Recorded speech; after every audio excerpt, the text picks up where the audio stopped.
कि इन्होंने जब आपको you have to bring your best bowler to best batsman.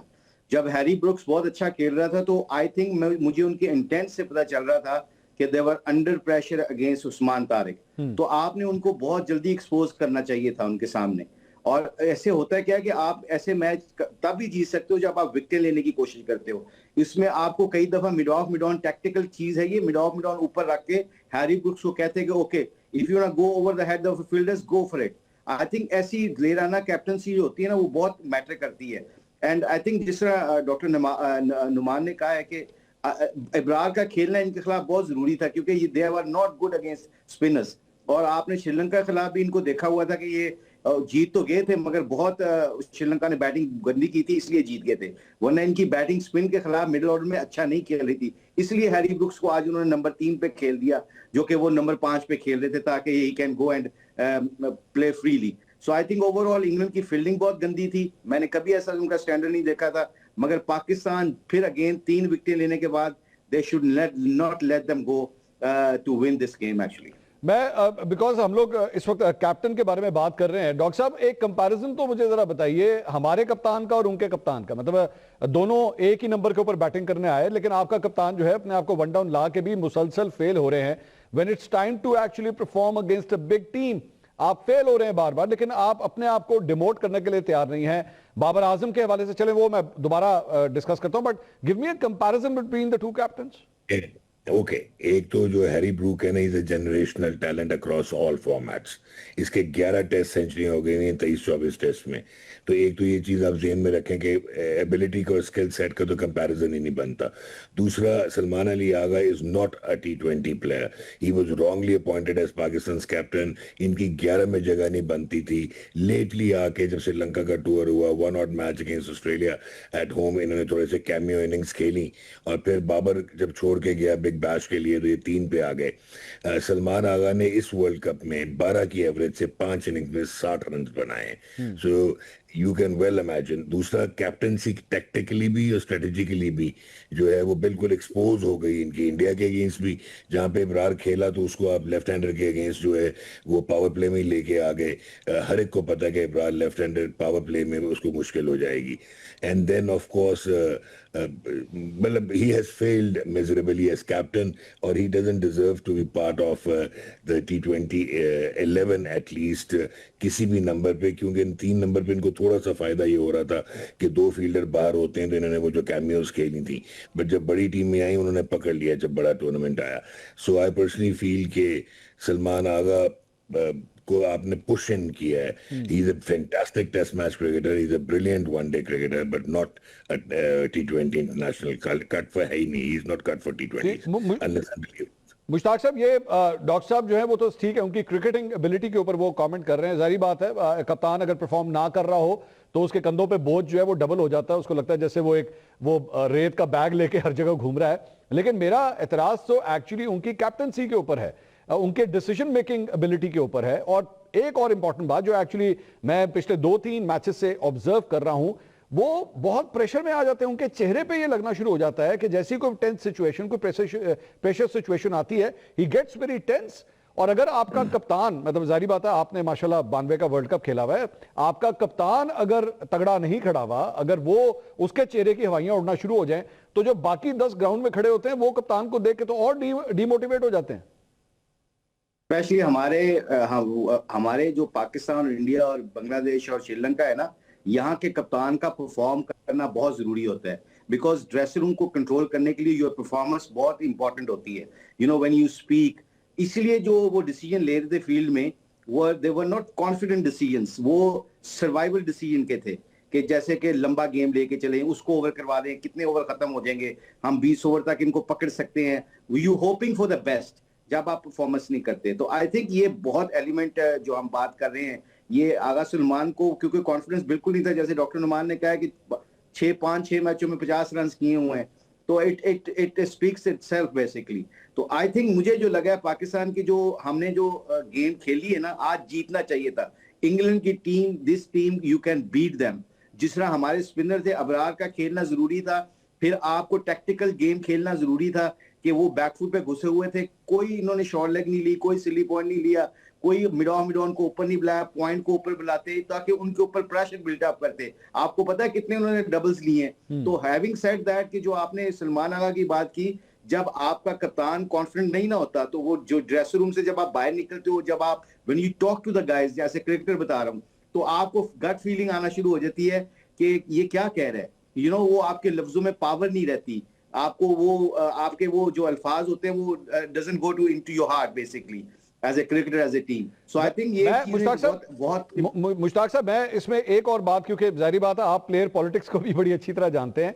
अब हमारे माजी के अंदर एक्चुअली अब कैप्टन उठा के देखें तो उनको तो इस चीज का भी हमेशा सामना रहता था कि कोई ना कोई लेग पुलिंग टीम के अंदर से चल रही होती थी, ग्रुप बने होते थे, इसको कप्तानी से हटा दो, उसको बना दो, और एक अंदर ही खिचड़ी पकती रहती थी। हम लोग अक्सर इस पे मीडिया के अंदर गुफ्तगू करते थे कि जनाब यहाँ पे अंदर ग्रुप बंदी हुई हुई है और पॉलिटिक्स हो रही है। क्या सलमान अली आगा के साथ भी ये कोई इशू है, या आज जो कुछ भी सूरत हाल हुई है मैच में, he himself is responsible for all that? I think ये बात रखें मंसूर, सबसे इंपॉर्टेंट चीज होती है योर परफॉर्मेंस स्पीक्स। आपकी परफॉर्मेंस सारी जो क्या कहते हैं वो पॉलिटिक्स होती है ना, उसको परे कर देती है। एज ए क्रिकेटर मैं विकेट लेता रहूंगा तो मेरा जवाब विकेट लेना है। अगर मैं बैट्समैन हूं तो मैं रन करता रहूंगा। जितनी मर्जी आप पॉलिटिक्स कर लें, जितना मर्जी आप मीडिया में मेरे खिलाफ गेम चला लें, मेरी तो परफॉर्मेंस अगर तगड़ी रहेगी तो मैं आपको डिफेंड करता रहूंगा। जब आप जब कॉन्टेक्ट के ऊपर या आप अपना सर्वाइवल के ऊपर जो चलते हो ना, जब आप the word I should use कि आप जब लोगों के कांटेक्ट से कोशिश करते हो खेलने की, तो आपको अपनी स्ट्रेंथ भी भूलना शुरू हो जाती है जो थोड़ी बहुत होती है आपके अंदर। तो आई थिंक ये बहुत इंपॉर्टेंट है। जिस तरह हम क्रिकेट खेले थे, हमारे खिताम थे इमरान खान साहब, जब हम उनके साथ खेलते थे बड़ी सिंपल थी। जवेद मियांदाद, वसीम अकरम, ये 1 2 3 4 मोटी मोटी चीजें करते थे, अपनी परफॉर्मेंस के ऊपर फोकस करते थे। जब भी क्रिटिसिज्म आता था, टीम हारती थी, सबसे पहले ये अपने आप को टीम में बोलते थे कि look I didn't do well. इसका मतलब बिल्कुल नहीं है कि हम जीत नहीं सकते, तो अगले मैच में वो तगड़े होकर खेलते थे। तो ये कप्तान का हमारे मुल्कों में बहुत जरूरी है उनका परफॉर्म करना। और जब आप परफॉर्म करते हैं ना तो आपको बहुत रिस्पेक्ट मिलती है। फिर आपकी आवाज में even you make wrong decision, वो सही होना शुरू हो जाते हैं क्योंकि आप कॉन्फिडेंट होकर वो डिसीजन लेते हैं। तो आई थिंक आगा सलमान की जो आप बात कर रहे हो, सियासत को अगर आप सामने रख के कॉन्टेक्स्ट पे जाएंगे या आप कोशिश करेंगे कि सियासत ना हो आपके खिलाफ, आपका एज ए स्पोर्ट्समैन एक ही जवाब बनता है, योर परफॉर्मेंस शुड स्पीक्स। ठीक। डॉक्टर साहब, इस सारे मामले में अभी थोड़ी देर पहले जो कैप्टन्स के नाम लिए मुशी भाई ने, इसके अंदर तो सारे मतलब बहुत बड़े परफॉर्मेंस रहे हैं। चाहे हम वसीम अकरम की बात करें, चाहे हम इमरान खान साहब की बात करें, इंजमामुल हक, मिसबा, शुएब मलिक, ये एक पूरी एक लिस्ट है जिन्होंने अब एक बड़ी आला परफॉर्मेंसेस दिखाई हैं, यानी कि बड़े प्लेयर्स थे। अब मैं इस पूरी लिस्ट को, जो मेरे सामने स्कोर कार्ड है, चले सलमान अली आगा नहीं तो फिर कौन? मतलब मैं Babar Azam, tried and tested, लेकिन बाबर तो खुद भी परफॉर्म नहीं कर रहे। आप जाएं तो जाएं कहां? देखें, सबसे पहले तो मंसूर, एक तो ये रोबोटिक कैप्टन है, ही इज अ रोबोट। जो अभी मुश्ताक ने बात की है ना, आपकी रिस्पेक्ट उस वक्त आती है कि अगर माइक हैसन नहीं खिला रहा था अबरार को, he should have stood up and said कि नहीं यार, ये मेरा प्रीमियर बॉलर है, ये मेरा विकेट टेकर है and he has to play. तो जब आप ये ऐसे डिसीजंस नहीं लेते और मीकली आप पर्चियों पे टैक्टिकली चलाने की कोशिश करते हैं, इवन मैच को पर्चियां आती है आपके पास और आप डोमिनेटेड होते हैं, तो आपकी रिस्पेक्ट नहीं आती। फिर जब आपकी परफॉर्मेंस नहीं होती तो सेल्फ बिलीफ नहीं होता। ये आपकी T20 टीम जो है ना, ये ओवरऑल होने के तक पहुंच गई हुई है। मैंने आपको बहुत अर्सा पहले कहा था, मुश्ताक मानेगा because he has been around in the world, कि आपकी क्रिकेट इररेलेवेंट हो गई हुई है। आपने अगर स्ट्रक्चर्ड पावर हिटिंग देखनी थी तो कल वेस्ट इंडीज की स्ट्रक्चर्ड पावर हिटिंग देखनी थी। आज हैरी ब्रुक की जो इनिंग्स थी, दैट वाज द पेस। एक मिनट डॉक्टर साहब एक मिनट, I am sorry to interrupt, लेकिन आप वेस्ट इंडीज की एग्जांपल दे रहे हैं। ऑब्वियसली बहुत बड़ी परफॉर्मेंस थी, जिम्बाब्वे के खिलाफ थी, बड़ी परफॉर्मेंस थी, लेकिन माजरत के साथ हमारे क्रिकेट स्ट्रक्चर में और वेस्ट इंडीज के क्रिकेट स्ट्रक्चर में कितना को बड़ा फर्क है? नहीं, वो लीग्स खेलते हैं दुनिया में और वो मॉडर्न क्रिकेट एक्सेप्ट वो लीग हम भी खेलते हैं, बिग बैश हम भी खेलते हैं सर, हम भी खेलते हैं सर। हम इंडियन प्रीमियर लीग नहीं खेलते जहां पे आपको टॉप क्लास वर्ल्ड के कोचेस मिलते हैं, elite medical system, modern facilities मिलती हैं। वो चीजें, हमारा एक्सपोजर उस तरह नहीं हो रहा ब्रांड इक्विटी का, क्योंकि हमें तो अब आप 100 से भी बाहर करने के चक्कर में साउथ अफ्रीका की T20 नहीं खेल हम पाते। सो जहां पे भी इंडियन हैगेमोनी है, हम वहां से बाहर होते जा रहे हैं। तो हमारे मसाइल तो हैं। दूसरा, हमारी स्टोरी ऑफ सेल्फ इन्फ्लिक्शन है। बाबर को दोबारा कप्तान नहीं बनना चाहिए था। कप्तानी बाबर में शुरू में भी नहीं थी, उसकी पर्सनैलिटी नहीं थी, उसकी वो इंट्रोवर्ट था बेसिकली। शाहीन को बनाया, शाहीन को हटाया। ये टीम जब 2021 में खेली थी ना वर्ल्ड कप, ये वेल इंटीग्रेटेड टीम थी, परफॉर्मेंस इनकी जैसी भी थी, ये एक दूसरे के साथ वेल बॉन्डेड थे। बाद में ये डिसइंटीग्रेट हो गए, इनसिक्योरिटीज क्रेप्ट इन हो गई। इस टीम में सलमान आगा कहाँ से बनना था, अनफॉर्चुनेटली आपका यहाँ पे भी जो कप्तान है आपको ढूंढने से भी नहीं मिलेगा। एक टाइम था आप फखर जमान को कप्तान बनाते और नए प्लेयर्स को आप लेके आए, क्योंकि आपको अब मॉडर्न क्रिकेट की तरफ जाना पड़ेगा। एक वक्त था या ये वक्त है? अभी भी वक्त है, अभी भी आप आप समझ रहे हैं फखर जमान को एक्चुअली कैप्टन होना चाहिए इस टीम का? इसलिए कि मैं वही कह रहा हूं कि पैट्रोनेज देगा, परफॉर्मेंसेस हैं, पर्सनालिटी बहुत अच्छी है, तगड़ा है। सर उसको तो आप खुद ड्रॉप करते जा रहे हैं डॉक्टर साहब, वो तो उसकी तो जगह ही अभी पक्की नहीं हो रही, उसको रखना है नहीं रखना, रखना है नहीं रखना।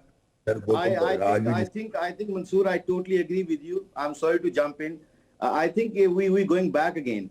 देखें फखर को आपने ये मैच खिलाया, वो तो बाहर बैठा हुआ था, उसकी तो जगह नहीं बन रही थी। तो आई थिंक ओवरऑल जो हमारी जो इस वक्त सर्कमस्टांस बना हुआ ना क्रिकेट का, I think we should go and review ourselves कि हमारे 4-5 नए लड़के जैसे नाफे है, ये 4-5 लड़के नए लेके आए और एक ऐसा बंदा लीडर बनाए जो जिस कॉन्फिडेंटली हमारी टीम जो इस वक्त मंसूर इस वक्त है ना, वो एज ए इंडिविजुअल नहीं जीत सकती। आप इंडिविजुअल प्लेयर नहीं जिताने वाले यहाँ पे एज ए टीम खेल के ये जीत सकते हैं। सजेशन मुशी भाई, थोड़ी परफॉर्मेंस करके ये जीत मुशी भाई सकते हैं। सजेशन एज ए इंडिविजुअल कोई ग्रेट प्लेयर नहीं है इसमें। नाम दे मुशी भाई, नाम दे। आप किसको एडवोकेट कर रहे हैं? मेरा ख्याल है अभी कोई इतना रश नहीं करना चाहिए। यू हैव टू लुक कि किसका फ्यूचर अच्छा है। आपने एकदम रैंडमली अगर देखो, साउथ अफ्रीका ने स्मिथ को बनाया था against all the 7 great players they were playing. Shaun Pollock था, बड़े बड़े नाम वाले थे उस वक्त, उन्होंने एकदम उठा के ग्रेम स्मिथ को बना दिया। तो उसकी पर्सनालिटी मंसूर हमारा होता है पता है क्या, हम एकदम रैंडमली इमोशनल फैसले करके ना एकदम बना देते हैं, फिर फैसले वापस करते हैं। लेकिन हमारा कोई प्रोसेस नहीं है। मैं मुशी भाई, मैं मुशी भाई आप सीनियर हमारे, मैं लेकिन एक बात, और मैं अब अपने टीम के कल्चर की बात करने लगा हूं, हमारे कल्चर के साथ प्रॉब्लम है। सर आपने 6 बड़े प्लेयर्स के सामने एक यंग लड़के को अगर कप्तान बना दिया और वो उसको कहे जा बेटा लॉन्ग ऑफ पे फील्ड कर, लॉन्ग ऑन पे कहेगा तू मैनू कहेगा, मतलब मैं जाऊंगा। आपको पता है यहाँ पे ये इशू है, सीनियर जूनियर का इशू है। हमारे यहाँ तो लड़ाई स्टार्ट हो जाती है कि तू अब मुझे बताएगा मैंने किधर फील्डिंग करनी जाके। आपको पता है? बिल्कुल, I totally agree with you. But Mansoor पता क्या है, आपने पर्सनैलिटी को परखना होता है। आप एकदम रैंडमली फैसले थोड़ी करते हैं। जब आपने वसीम अकरम को कप्तान बनाया था, तो वसीम अकरम जब कप्तान बने थे तो हम उनके साथ खेलते थे ना। एकदम जब उनको कप्तानी नहीं आती थी तो एकदम सारे लड़के उनके जो भी हुआ सर्कमस्टांस वो यही हुआ था। पाकिस्तान में इस वक्त आप देखेंगे, you have to look back, उसमें देखना पड़ेगा कि 2020 में कौन सा बंदा है जिसकी पहले तो जगह बनती है कंफर्म, उसके बाद उसकी पर्सनैलिटी को देखो, उसकी ऑनेस्टी को देखो। ये बड़े एलिमेंट है। हमारे प्रोसेस किसी चीज में भी नहीं है। वो इमोशनल फैसले करके होप फॉर द बेस्ट की बात करते हैं हम। जब तक प्रोसेस किसी चीज में नहीं डालेंगे, प्रोसेस के ऊपर है, सब कुछ डिपेंड करता है।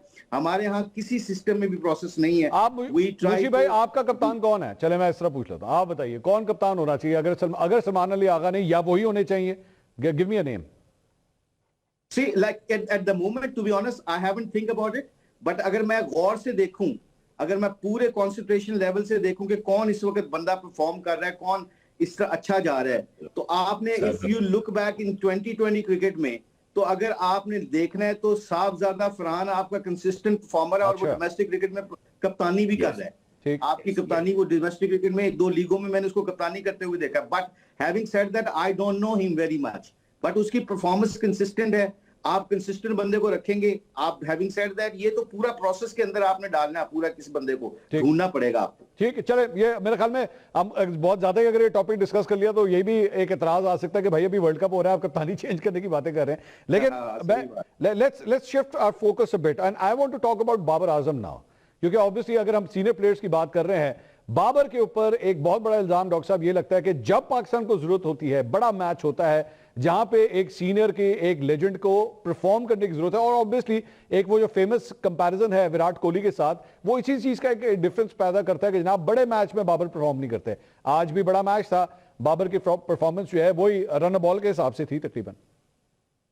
मंसूर, सबसे पहले तो आई पर्सनली फील कि बाबर को 15 में भी नहीं होना चाहिए था, जिस तरह का उनका बिल्डअप था T20s में, बिग बैश में, उससे पहले।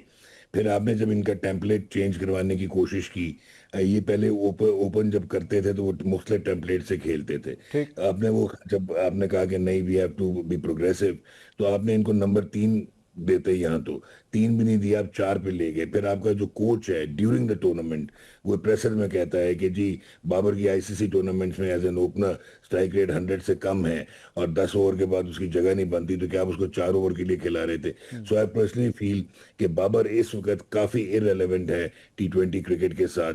सो टू डिस्कस के वेदर ही हैज डिलीवर्ड और नॉट, इसमें बहुत सारी कॉनोटेशंस हैं, बहुत सारे फैक्टर्स हैं, but he should not have been part of this lineup. मैं तो समझता हूँ शायद मुश्ताक माने या ना माने, ऑस्ट्रेलिया सीरीज से पूरा खिलाते ख्वाजा नाफे को, वो कम से कम आपको इम्पैक्ट तो देता, चाहे 20 करता, चाहे 15 करता, चाहे 25 करता। तो आई पर्सनली फील के एक तो वो रॉन्ग पोजीशन पे खिलाया आपने बाबर को, और वो उसकी गेम ही नहीं है। You can't ask a classical singer to just get the stage and become a pop singer, उसमें नहीं है, वो इवॉल्व नहीं हुआ। अभी आपको मैं एक और एग्जांपल देता हूँ, ये जो शिमरॉन हेटमायर है, इसके पिछले साल तक 127 का स्ट्राइक रेट था, अब उसका 173 का है। सो ये इसको आप एवोल्यूशन कहते हैं कि आप इवॉल्व होते हैं जिस तरह गेम इवॉल्व होती जा रही है। जेसन होल्डर 123 का था, अब 193 का है इस साल स्ट्राइक रेट। तो अगर बाबर इवॉल्व नहीं हुआ तो he should not be part of the T20 cricket. Mushi भाई, आपके कमेंट्स बाबर के हवाले से, डॉक्टर साहब ने तो 15 से निकाल दिया उसे। नहीं देखिए, ये बात बिल्कुल ठीक है। मैं आपको जनरली एज ए क्रिकेटर बता रहा हूँ और एज ए कोच बता रहा हूँ। मैं बता रहा हूँ कि बाबर की टेक्निक ये क्या क्या है कि स्ट्राइक रेट इसका बढ़ जाएगा, पावर हिटिंग इसको चाहिए, नंबर इसका चेंज कर दिया गया।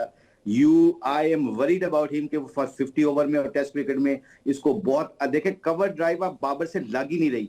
He doesn't play that fluent shot जो मिड ऑफ और मिड ऑन के दरमियान मारता था, वो सीधा जो कवर ड्राइव मारता था उसकी लग ही नहीं रही। पता है क्यों? पावर हिटिंग से क्या किया उसने, अपनी पूरी टेक्निक को खराब कर दिया, मुझे ये लगता है। और टेक्निक जब आपकी खराब होती है, कहते हैं ना वो, when you work on your strength you become the best, elite बन जाते हो आप। तो आई थिंक बाबर के साथ ये हुआ है, और इसका बाबर को भी इसको कसूरवार कहना चाहिए, क्योंकि बाबर ने क्यों सुना, जबकि बाबर को अपनी स्ट्रेंथ का पता था। वही बाबर था ना जिसने 1100 किया हुआ है 2020 में, वो अपने तरीके से खेल रहा था तो इंपैक्टफुल था इन पिचों के ऊपर। तब भी ये इंपैक्टफुल हो सकता था इन पिचों के ऊपर, क्योंकि यहाँ पे 160 170 पार स्कोर है। सो जो डॉक्टर साहब ने बात की है, इस वक्त उसका बिल्कुल कॉन्फिडेंस बिल्कुल खराब हुआ है।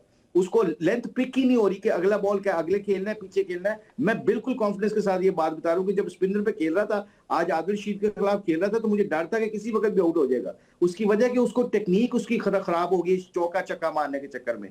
तो आई think at the moment he needs rest. मैंने साल पहले ये कहा था, मंसूर आपको उठा के देखना मेरे इंटरव्यूज, मैंने साल पहले कहा था, मैंने कहा बाबर नीड रेस्ट। विराट कोहली ने रेस्ट लिया था, एक साल गया था उसका बुरा, 6 महीने के बाद वापस आया था, तो he still the same Virat Kohli now. So I think Babar को रेस्ट चाहिए, मेंटली रेस्ट चाहिए, उसको बैक करने की जरूरत है हम सबको, क्योंकि he still got cricket in him. So I think at the moment he has to go back, work on his basics. अगर बेसिक्स तगड़ी करके आएगा, he will be the same player. और मुशी भाई, जिस तरह बाबर को आप ये तजवीज दे रहे हैं, साइम अयूब के हवाले से भी कोई तजवीज दे दीजिए, क्योंकि जिस किस्म की शॉट आज उन्होंने खेली है, मतलब जोफ्रा आर्चर को वो 143 से लेके 148 के ब्रैकेट के अंदर वो बॉल कर रहा है, उसकी बॉल की स्पीड आप देखें, आप उसे क्रॉस शॉट मारने की कोशिश कर रहे हैं। मतलब ये, आई एम सॉरी टू से, मैं कोई ना मैं प्रोफेशनल क्रिकेटर रहा हूं ना मैं हूं, लेकिन इतनी कॉमन सेंस तो हमें भी है कि भाई इतना बड़ा फास्ट बॉलर अगर आपके सामने है, उसे क्रॉस शॉट तो आप नहीं खेलते, और इसी तरह पे कैच होना है आपने। आप देखिए, सबसे बड़ा जो उसको जो हमारे खेल रहे हैं ना अभी मिडिल ऑर्डर में, आपके 4 बॉलर ऐसे खेल रहे हैं जो if they bat a bit and they ball a bit. हाँ, ये जो असाइम के साथ हुआ, ये भी हम देखें ना, 2 ओवर कर लेगा, 3 ओवर पक्के 4 ओवर करवाने लगे, एंड वी फॉरगॉट कि ऊपर से रन्स करने वाला बंदा चाहिए हमें। ओपनर पे आपको ऐसा बंदा चाहिए जो कंसिस्टेंसी दे सके। आपकी एक विकेट गिरती है तो आपका मतलब है कि आप पीछे चले जाते हो। आप 4 ओवरों के चक्कर में, मैं ये पिछले, आप ये भी, I am coming back to my point again, मैं काफी देर से ये भी कह रहा था बीइंग ए पाकिस्तानी कि पाकिस्तान को टीम के जेन्युइन बैट्समैन खिलाने चाहिए, जेन्युइन बॉलर खिलाने चाहिए, इफ एंड बट्स पे ना जाएं।